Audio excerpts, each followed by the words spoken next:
the realest, and welcome back to the channel. Two parts or two bits of current news that's going on is me recently tweeting something about Tommy Fury and Jake Paul's most recent sparring. So let's get into the Tommy Fury thing first. There's never been anything mentioned personally by myself regarding Tommy Fury, and I don't know if he's ever said anything regarding me. I haven't seen it if he has, because it's not even a thing. Like, to us, it's not a thing. To me and Tommy Fury, I know he's obviously seen it on his page or on social somewhere and never acknowledged it. I didn't until today, but it had to be done because people are continuously commenting, replying, Viddal versus Tommy Fury, Viddal versus Tommy Fury, Viddal versus Tommy Fury, blah, blah, blah, blah, blah. Like, it's not happening. You know what I'm saying? It's not gonna happen because, for one, we are in two different weight categories. Yes, one weight category separates us, but I think it's the biggest gap in boxing, and it's like 11 kg. So for him to come up to cruiserweight isn't gonna happen. I'm not going down to that heavyweight, and I'm not even gonna go down to 85 or 86 because I have no reason to do that. I'm perfectly fine at cruiserweight. That's my optimal weight. That's where I perform my best, and that's what I'm gonna do. And really, that's it. Like, I respect what he's doing. He got his claim to fame from Love Island, and obviously his brother and his last name. My claim to fame came from coaching JJ, and pretty much, like, that's it. We just both have a big social media following. You can say his is bigger than mine, and that's it. That's the only thing that we have in common, is that we both are boxers that have been built up through a social media platform or angle. Besides that, nothing else makes sense for us to be in the ring together and fight. People will say, yeah, you guys got the same record, a similar record. Okay, cool.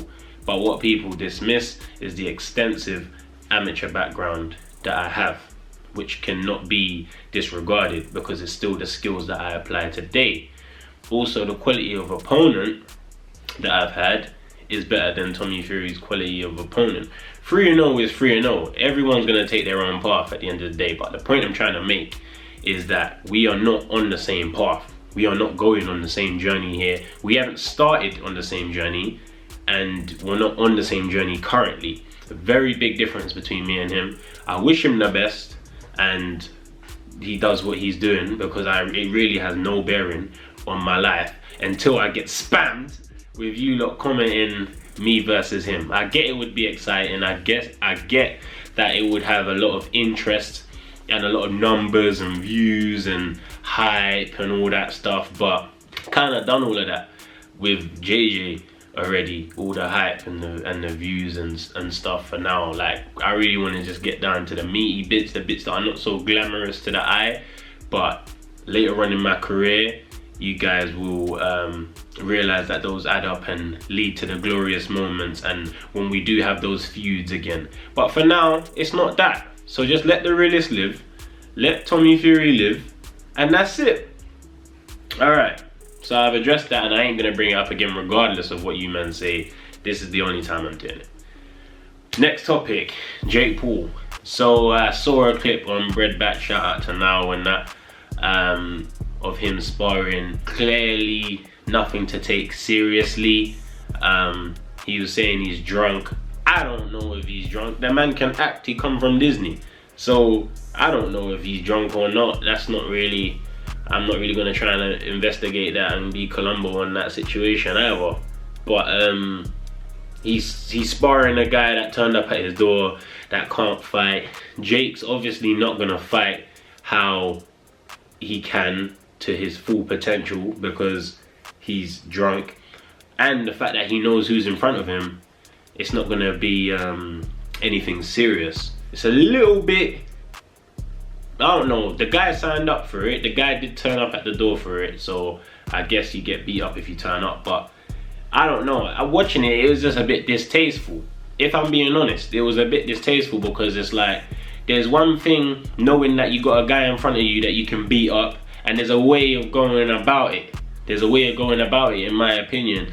But you know, he was smacking up the guy. The guy's not looking, like he's looking away, kind of. Man's hooking him whilst he's not looking and stuff. He's still got that world title in the back.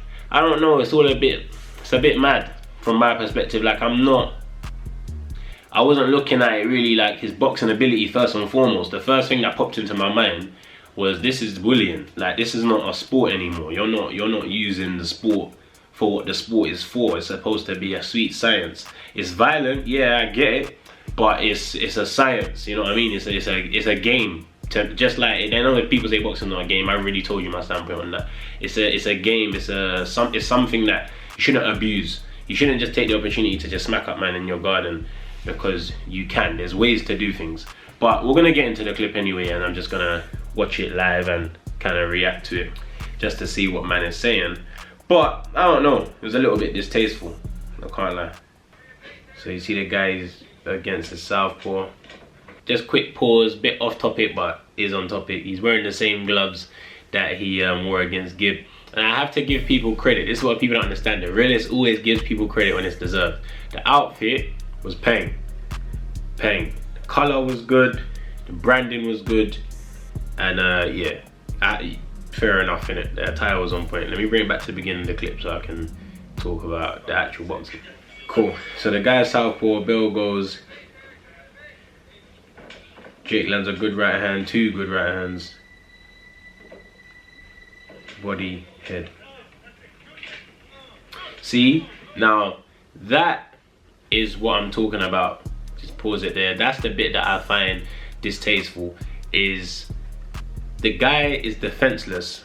Okay, boxing is a sport, it's a craft, it's an art, and the art of fighting, it requires a level of skill. Clearly this guy doesn't have that level of skill. Jake's been training, had full camps, whatever, so he knows that he's much better than this opponent.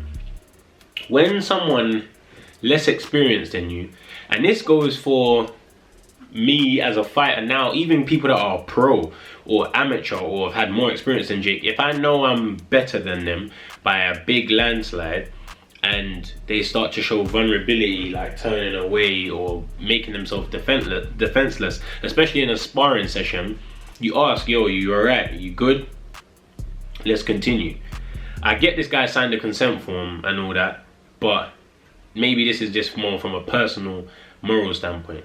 So the same thing that makes Jake dangerous, which is his intent to kill, his intent to get the person and attack, is also what's making him look like a waste man here, because it's bullying. Now it becomes bullying. It's no longer a sport. It's no longer the science of it has been removed, and this is him just brutalizing someone that's defenseless. So there's ways to go about it. There's ways to go about it. No one's saying to let the guy get the better of him, but there's ways to go about it. We'll just bring it back to that bit there. So he lands a good combination, body, head, nice. There, look, you can see the guy stopped, and then he hits him again, spins around 360, walks to the camera like he's bad. So he tries to line up a few punches here that are all missing. The guy kind of loses his balance and pulls it there. So there's not going to be much boxing to take away from this clip because Jake's drunk, so he says. I don't know if I believe that. Two swips of beer on camera doesn't mean that you're drunk, and obviously he come from Disney, isn't it? Like I said, so he can act. But he was missing a target that is there to be hit. That's the only thing I can say from that, is he was swinging with intent, he was swinging with power. You can see he's trying to knock the man's head off, and he was missing. The guy wasn't making him miss, and you can't argue with that. That's just clear on the clip. So lands 2 shots, chases him across the ring, lands 2 hooks. So he ran in to him. As I said, it's when you're competing against someone who knows below your level, you know, it takes a true professional to not scoop down to their level and not let them get the better of you. But you can see here he's just doing whatever he wants to do because he knows he can do it, pretty much. So if he wants to run in like it's a street fight, he can. The guy can't do nothing. That's why I'm saying this is kind of pointless. The guy is defenseless. Once the opponent becomes defenseless, the whole sport is taken away, in my opinion. But yeah, so he drops him, says he's drunk. Takes a little swivel of beer. Good jab. Miss the right hand again, swinging hooks. Got the sound effects on it. Guy spins around. See? Now that again, the guy's back was hanging over the ropes. Now, even in a professional boxing match, if the ref sees the guy's facing the ropes with his back to the opponent, yes, it's protect yourself at all times, but the ref may call a break or just to check that guy was willing to continue, because when someone turns their back, that's an act of surrender. If someone turns their back, it's like doing the armadillo. It's an act of surrender. The guy surrendered, he continues to hit him, which I just think, again, back to my word of the video, distasteful. But yeah, you see the guy drop here. Oh my god, dude. I got short, sir. And then he says he lasted longer than Gibb.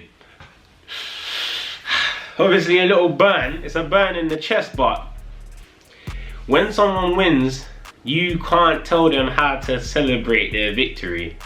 That's the thing. You can't. Like, I wish you wish you could just say to someone, when you win, just be humble by it. Just because you want to do that, don't mean I'm going to do that. So, yeah, it's annoying. It's because it's personal to me. It gives my boy in that. He's still ridiculing him after he's already won the fight. But at the end of the day, he worked hard to get the victory. He got it, and he's treating the win how he wants to treat the win. So, but yeah, I thought I might as well react to it anyway, since it's current news. And it's always interesting to see what the opposing side are doing. We know the circumstances. We know that this Paul, you know, JJ thing isn't over until they fight, and we know the whole thing is just still kind of bubbling under the surface, but there's more important things in the world going on right now, so that's how it goes. But I've done my reaction, and yeah, I've said what I had to say. Back to the realist. Music is dropping. Range will be at the end of this video, the preview for Range. That's coming out on the 15th of May, so make sure you grab that on all streaming platforms and share it. I know people are doing TikTok dances and everything these days for songs, but I ain't really thought of no TikTok dance, so hopefully some of you can come up with one, and I promise I'll share it across my socials. But yeah, it's the realest. It will always be the realest. Make sure you head to myprotein.com and get 37% off using the code Viddal, and boom! We pull up in skirt, take one on the main. I shoot with the range, I hop out the range. We pull up with notes, we don't carry change. We pull up in skirt, we crash on the mains. We pull up in skirt, take down on the mains.